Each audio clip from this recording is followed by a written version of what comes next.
I had already shot the Castor Troy scenes at the beginning with the, the head banging and the clapping and the priest's uniform. But imagine waking up and you're wearing the face of the man that murdered your child. I don't know why. I get some ideas from the strangest places, and they come to me almost like a memory Rolodex of cinema. I watch a lot of movies. One comes from an actual performance. Christopher Walken in The Dead Zone. He did something so poetic in that movie. He's very emotional.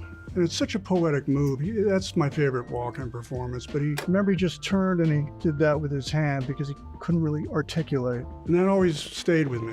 And then the other story is Dennis Hopper once said that, and they were doing Rebel Without a Cause. I think it was Nicolas Ray said, well, you're gonna meet an actor and he's a little different and he may shock you, he may unnerve you, but they were gonna do a read-through for the movie, but on screen he's gonna be pure gold. And they opened the door and there was James Dean at the table and he looked at everybody and he just went, fuck you, fuck you, fuck you. And that always stayed with me and I thought, okay, just came to my head, I'm gonna play that scene, but it's gonna be Sean Archer with Castor's Troy's face. Fuck you! Fuck you! Fuck you! That's how that happened. It really happens as mercurially as that, where ideas come to me for design, for performance. I was only Castor for the first 10 minutes. People will always remember me as Castor, even though I was Sean for 2 hours, because I wrote the blueprint. Face Off was really the direct result of another movie I made called Vampire's Kiss, which I considered my laboratory. And in that movie, I really wanted to find a way to express my kind of German expressionistic dreams, aka, like a la Nosferatu or Caligari, where these actors were doing these extraordinary faces and body language that was not necessarily natural, but expressionistic. That's my favorite movie I made, by the way. And I knew that I had to find a vehicle that would allow me to do that, where there was some mechanism of truth or reality in that the character was losing his mind. So his behavior, his body language, his facial expressions were also the result of a man who was having a nervous breakdown. So therefore I could become very stylistic. So a lot of the body language and facial expressions went into Face Off.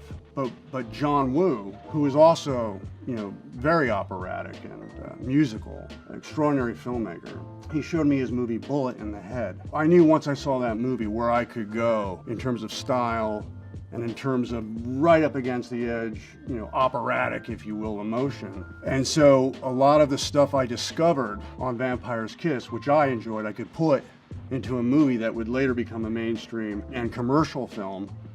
So I was like a dream come true. Here I was doing these kind of abstract, ontological facial expressions in a movie that was gonna make a ton of money, which I was thrilled with the results.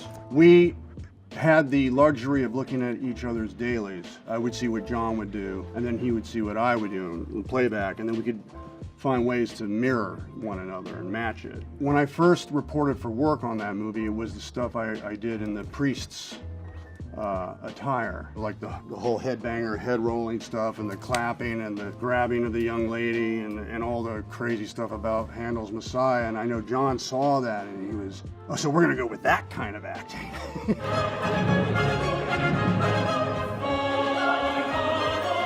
But really, he got to play Castor more than I did. I was only Castor for once the credits were over, I was done playing Castor, and then he just took it and ran with it for the rest of the movie. One day I would like to do a movie where I'm casting. Well, I think you better pull the trigger, because I don't give a fuck.